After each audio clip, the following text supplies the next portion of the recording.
আমার ব্যাগ আমি জানি পাক পবিত্র নাই ওন্ডা কয় আমার ব্যাগ আমার মাইয়া ভালো না মন্দ ওন্ডা কয় আরে ভাই দুলা আচ্ছা সম্মানিত দেশবাসী ম্যাডামের জন্য দোয়া আপনি সবই ঠিক আছে মানলাম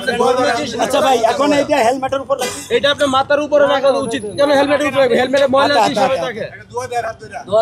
না ভাই আমি একটু পরে বলতেছি এখানে দোয়া সব হ্যাঁ ঠিক আছে আপনি যেটা করেন ভালো ভাই আপনি কি আমারে বলতে দিবেন না আমি কি ভাই আমি কি চলে যাব না বলেন চলে যাবেন না আমারে এটা কি কোরআন শরীফ রিয়েলের পরে তা আপনারা নামাজ পড়েন না অবশ্যই তো এটা কি রিয়েলের কাছাকাছি কিছু না ঠিক আছে আপনি দোয়া আচ্ছা ধন্যবাদ আপনার ঈমান